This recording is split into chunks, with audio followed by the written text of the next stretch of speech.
Phaphama wena oleleyo, uvuke kwabafileyo. uKristu uza kukhanyisa. Yesterday bengihleli somewhere and then umuntu ade ngihleli naye mentioned ukuthi hey, kungcono umuntu osengcwatshiwe kunalo ofile ehamba, ngoba ufuna ukuphuziswa, ufuna ukubhenyiswa, uyalamba. Kodwa inkinga uma umtshena ukuthi uKristu khona, akafuni ukuzwa. Uthe meyisho lento lena ngaphatheka kabuhlungu, ngathi mina pho-ke what are we doing? Sohlala phansi nje singenzi lutho. I was driven by i-anger kodwa enothando lokuthi abantu abafuna ukukhuthala.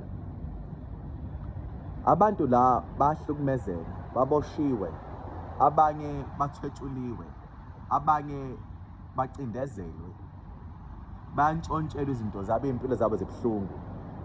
Here we are enjoying our salaries, our beautiful houses and cars and our lives as abantu abasindiswe uJesu, and asifuna uNkulunkulu kumsebenzela. So kwenza ukuthi nalabo abasebumnyameni bebe la esikhona. In heaven, abagqoke ingubo zegazi, they cried, when Lord will you avenge us from the world? Uthi Jesu, hlalani lapho nini ukuze abafowenu bepheleliswe, wabanikeze okumhlophe bahlala.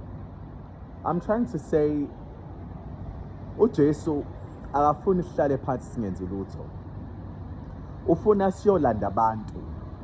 Yabo nje izolo ngitheme ngifanele ngeThekwini ngoba bengi-off, ngangayithola i-transport, ngangayithola, but inhliziyo yami ibuhlungu ngoba ngiyasazi isipho sikaJesu esiphakathi kumina ukuthi singakanani, and I can't just stay alone in my home ngingenzi lutho, ngasebenzi, kungabi khona umuntu engizomsiza ngikhulume naye. So I went somewhere and I ended up ngikhuluma nomunye. Lo ade ngikhuluma naye wathi yazi uthunyelwe kumina, and futhi ngabona ukuthi bekholwa loya muntu. It's just that ugxile einkambeni zafara, kodwa uNkulunkulu uyamazi. Kulempi abhekane nayo bemdinga umuntu ozofika amkhanyisele. Bangakanani abantu abanjengaye abasenkingeni who needs the light of God? Lithi izwi, umuntu akangahambi yedwa, akahambe nomunye ukuze uma ezumeka omunye amphaphamise. Most of the times kunezinto ezishushuzelayo, isystem yalelizwe iyashushuzela, nezinto esiyidlayo ziyashushuzela, nezinto esiyiphuzayo ziyashushuzela, nezinto esizenzayo ngenyama yethu ziyashushuzela. So uma uhamba uwedwa, ubani ozokuvusa? Yingakho la noNkulunkulu asho ezweni lakhe, indoda yakushiya uyise nonina iyonamathela kowesifazane. That's why today abantu bathi ngicela uhambisane nami, because yambona lo muntu ukuthi uyamthanda futhi uzokwazi ukuba loyal, athembeke endleleni. Angikhulumi ngalokho today, ngithi mina phaphama wena olele uvuka abafileyo. Lo ayomlanda ahambisane naye ingoba uzomphaphamisha, uma engasenzi kahle uzombuyisela endleleni. There are many people impilo yami ebasevayo ngibaphaphamise, noma ke ngekho umuntu oseceleni wami engihamba naye.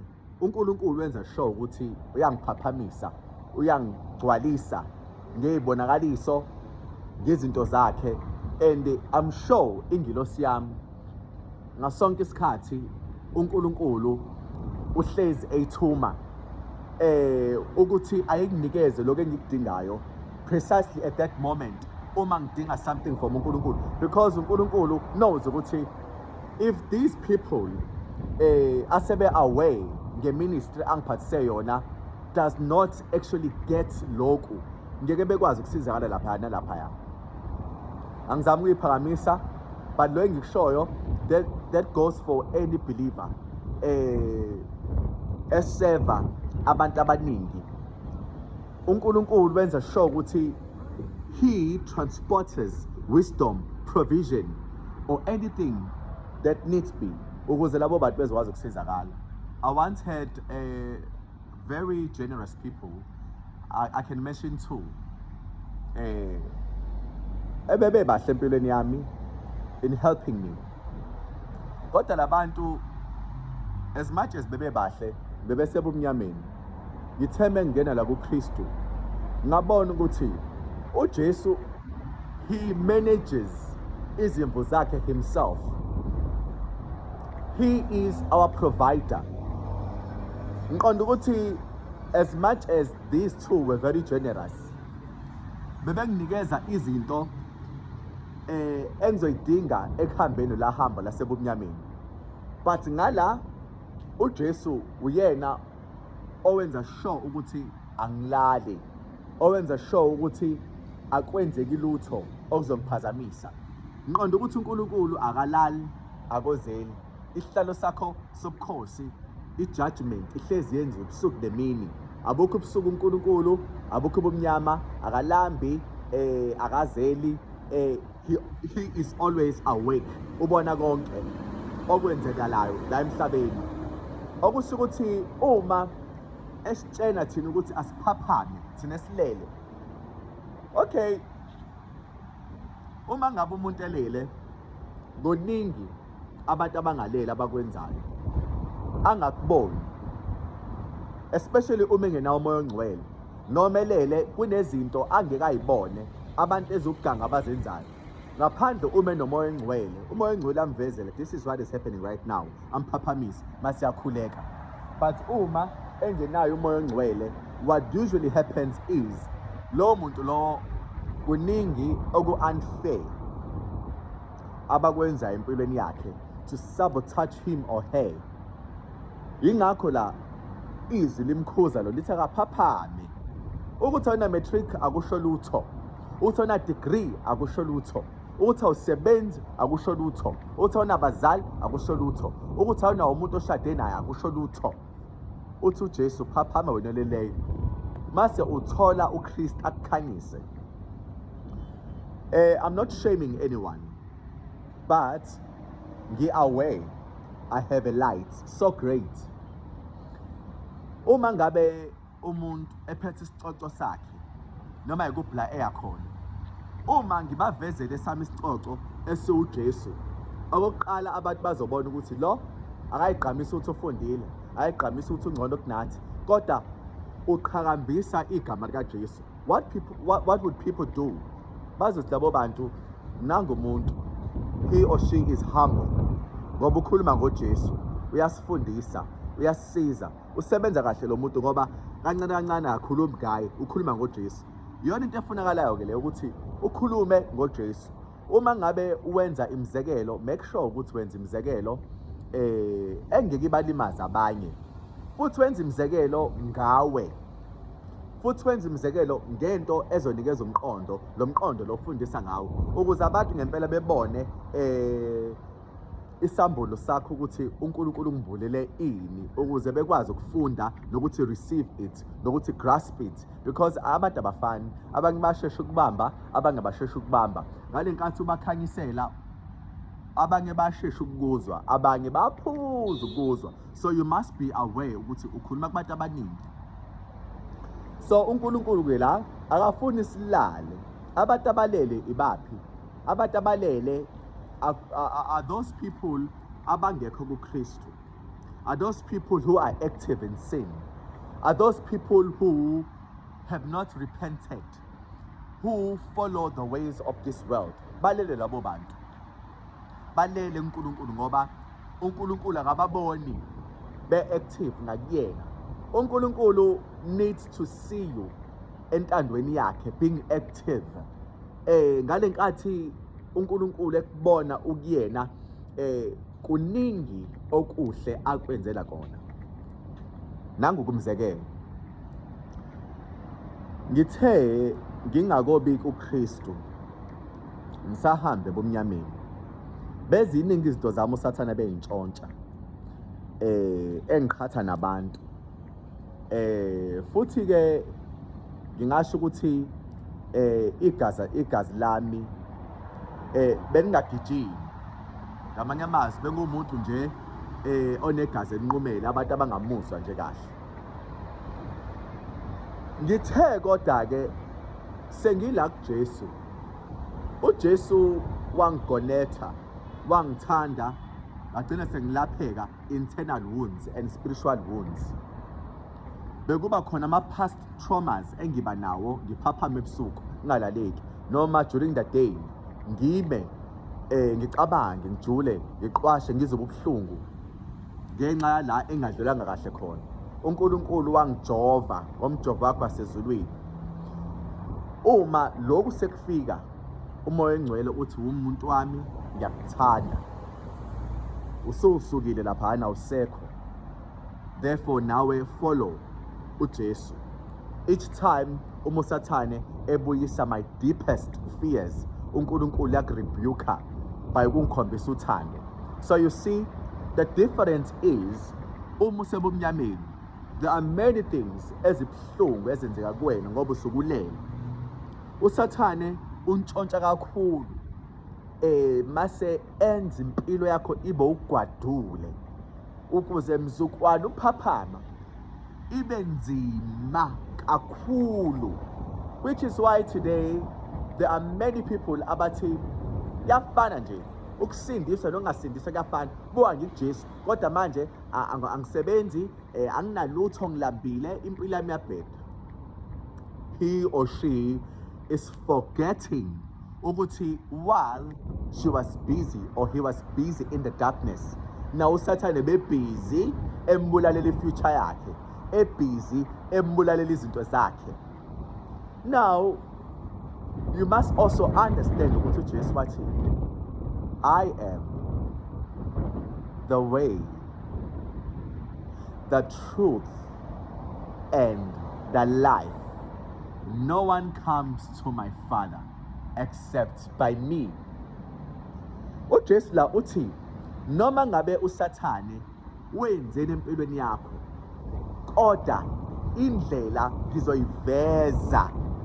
uJesu ke wayiveza indlela empilweni yami right now ngomoya ngiyagijima izinto zenyama ezinhle abantu abanazo anginazo eziningi but lezi enginazo zanganelisa ngoba kuyabonakala ukuthi uNkulunkulu ubhizi khona akwenza empilweni yami but okwamoya hayi ngiphambili 100% sengiqonda ukuthi uJesu indlela kamoya ukwazile ukuyihlahlela wahlahlela ukhula ngakwazi ukuhamba endaweni eqondile. That's what happens usually uma usuphapheme.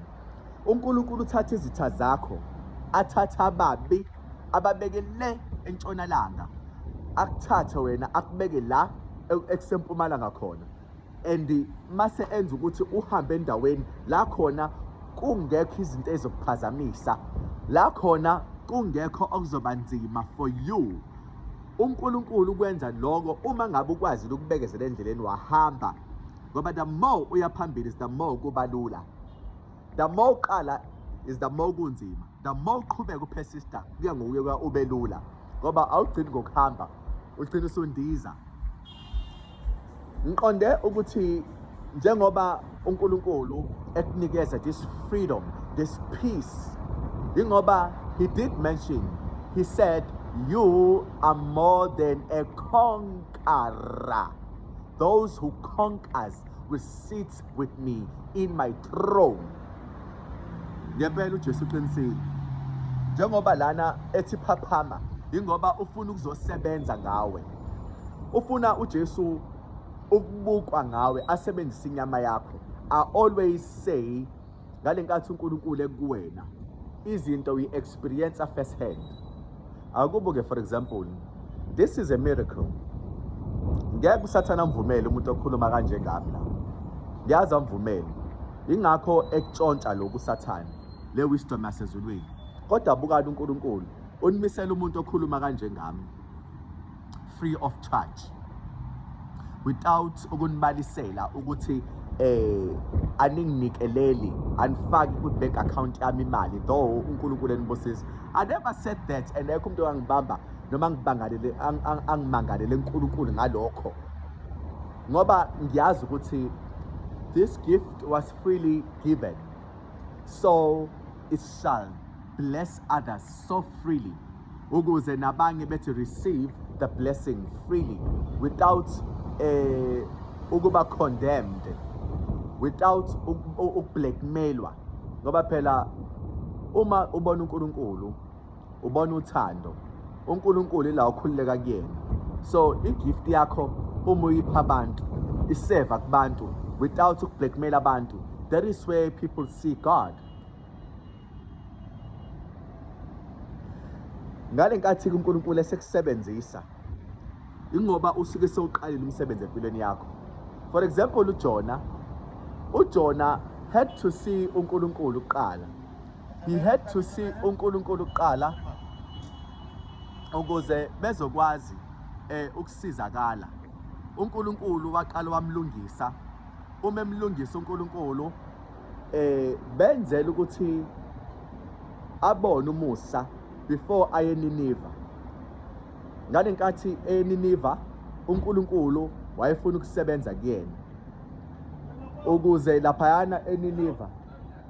So uthe uNkulunkulu like uma esebenza kuJona eTarashishi wambonisa ukulunga kwakhe ngale nhlanzi yamgwinya. Uma embonisa ukulunga kwakhe wase emkhombisa izathu sokuthi bengeke nje asuka abhubhise iNiniva eninabantu more than 120,000 abangakwazi ukudifferentiate between left no right. Lokhu ebekwenza uNkulunkulu bekwenza ngoba befuna ukuthi angabi nako ukudinwa, angabi nako ukudinwa, ngoba phela yena wayeyoprofetha kahle kahle into ezokwenziwa uNkulunkulu efuna yenzeke. Wayengafuni ukuyela mahala ngoba wayenqena ukuthi bazothi umprofethi wamanga, but ke again umprofethi wamanga ngoba phela uNkulunkulu made him understand ukuthi labantu laba have already repented. Bazile ukudla for 3 days lonke iNiniva kusukela enkosini kuya komncane nezilwane nabangcelisayo nezingane kwangadliwa nje for 3 days. Ukhuluma noNkulunkulu kucela uxolo, uNkulunkulu abaxolele. So uma urepenta kuNkulunkulu, uNkulunkulu uyakulalela, uNkulunkulu akusize. Kodwa ke uma ngabe ungafuni ukuphaphama uyalimala kakhulu, ngoba uma ufa izono zakho lezi ziwela kubantwana bakho. USathane uma enqobe wena uzogijima nabantwana bakho kuzoba ugwadule. Lolu khondolo lolu lomndeni lizokugqilaza. Ingakho kumele unqobe wena, ngoba mawunqoba wena uNkulunkulu yakwazi ukuhambela ahambele nezizukulwane zakho ukuthi izizukulwane zakho zikwazi ukuthola impumuzo egameni likaJesu. Amen and amen.